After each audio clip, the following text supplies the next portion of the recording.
First and last name, easy question. Yeah, my name is Jay Woods from Florence, Alabama. So you're a farmer for fun. Well, I've been farming for a while now, and I love it. It's something I love to do. But we also have a big operation that we run, a cow-calf operation. Also, we sell the hay as well. So it's definitely fun, but we try to make some money off of it too. So Who's we?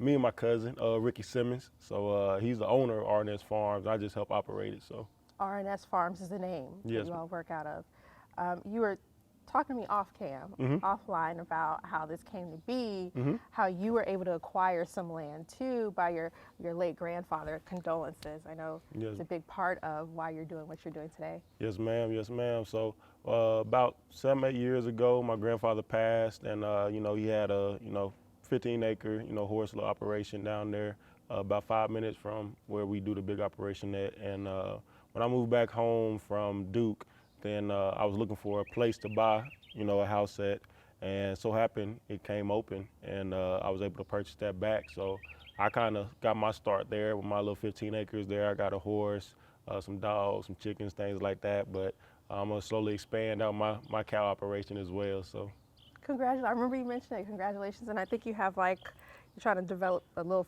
catfish pond. oh yeah, that's the pond that we've been working on right there. So in the summertime we can put some catfish and brim and stuff in there and eat good. So That's right. Eat good, live good, obviously. So would you say part of the reason why you kind of just fell into farming was because you were looking for a home? right. Well, my family always grew up farming. I was always around it. We actually got a family compound. It's called Woods Lane, not too far from me as well. So they grew up raising, hogs, raising chickens, raising, growing corn and different other crops and things like that. So I always been around it. But football just was such a big part of my life. Once I got out of that space, I had to find another passion, and that was farming. So That's funny. All the F's. Farming, football, which you played Florence High School. Florence High School, Yes. born and raised. So I got it tatted on me. So. Okay. Yeah, you keep it on you.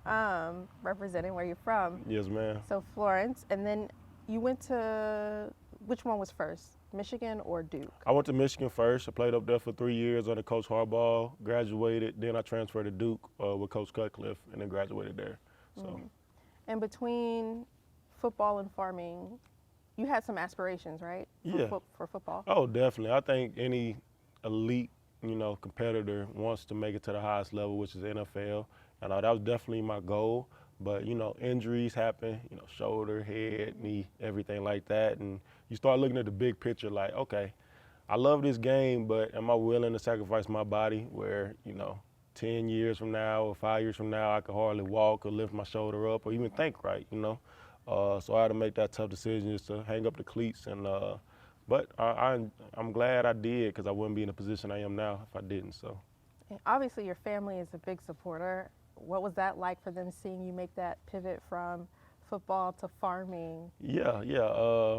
My family, they always been there to support me, no matter what decision I made. We always say right or wrong, I'm riding with you. So right or wrong, they're gonna ride with me. But they were definitely supportive of it. And my dad, who actually stayed in the house that I'm living in now, he was definitely excited when I was able to purchase it back. He's out there all the time. I'm like, man, you don't live here. You can't stay here all the time. But, they're all supportive of it for sure, and they enjoy it. So That's good. That's good. We talked a little bit too about the business aspect. I mean, yeah, it's fun, but you gotta make money. Oh yeah. And from what I understand, which school was it that you got your master's? Duke.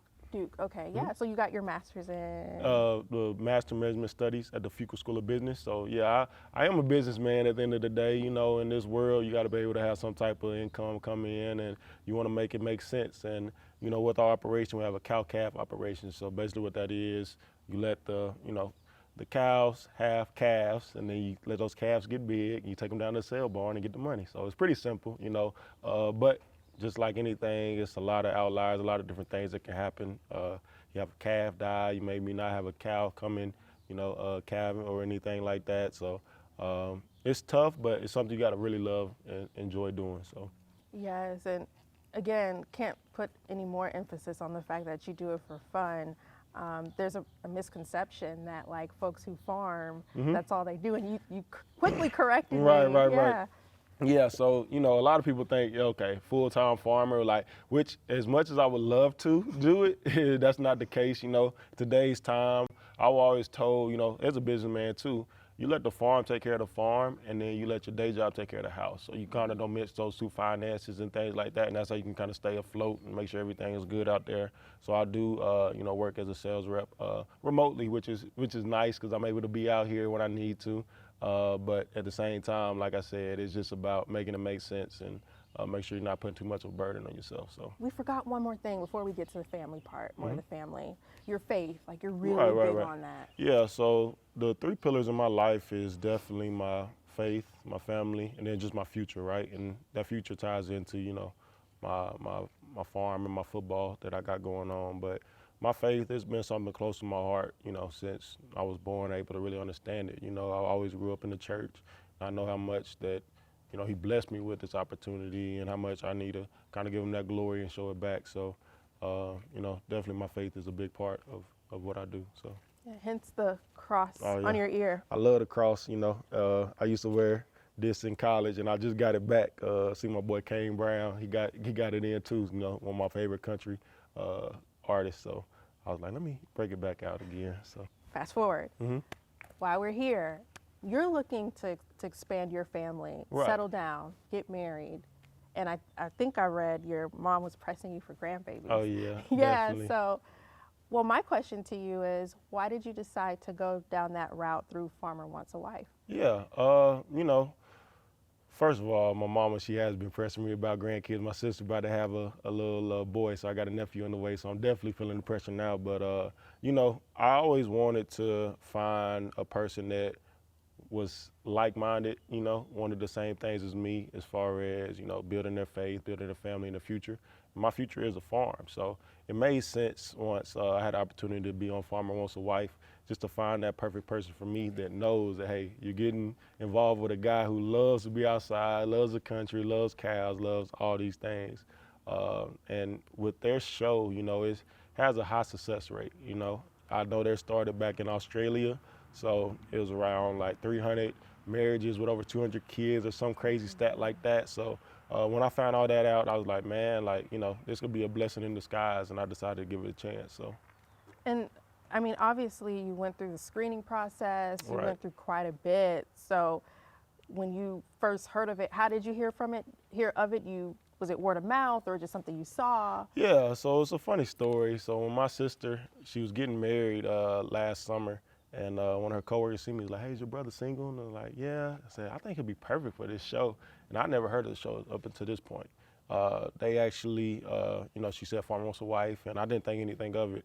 Next thing I know, I got reached out to by him, and I did some, research on it and everything like that. And I was like, hey, this could be something, that's life-changing for me, help me find the person that, I want to be with forever. So, I just gave it a chance. So And I guess the rest is history. the rest is history. The hay is in the barn. The hay's in the barn, that's a saying? That's a saying. It is a football saying my old coach used to say all the time. That means when it's all, set in stone. So got it all in the barn.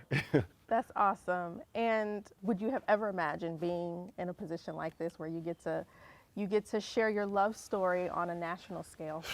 Never in 100 years would I ever believe that I'll be on, TV doing something like this. For the people that know me, I like to do a lot of things behind the scenes.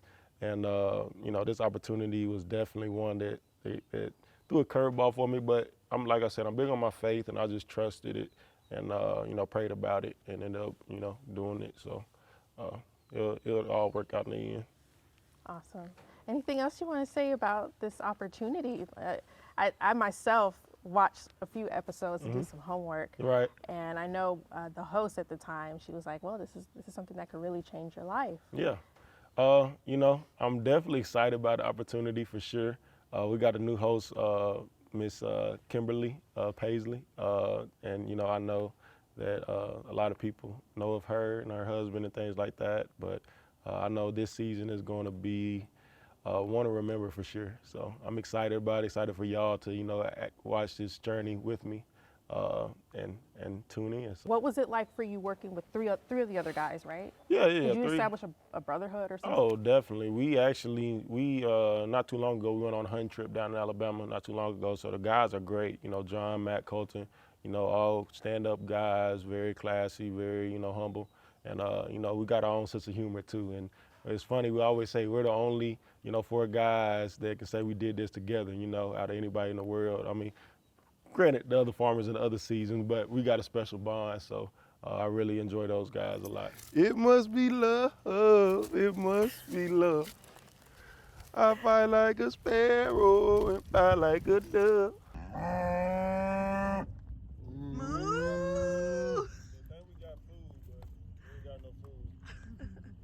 Are you trying to come closer? You know, Wow. They like, nah. we get to meet him. That's it. Dang, it's so fast. Watch it on Super Bowl, duh. Watch it on Super Bowl Sunday. Watch it on Fox 54, Super Bowl Sunday. To learn a little bit more about Farmer Jay on Super Bowl Sunday, watch it then. We'll see you then. Or, I need to take that out. You count me off. You count me off. 3, 2, 1. Woo! I did it! Yeah, that's country strong right there. Woohoo! Country strong. So just imagine how to pick up at a time, maybe load up 200 of them and then unload 200 of them In a day? In a day. Bye, cows. Bye. Bye-bye.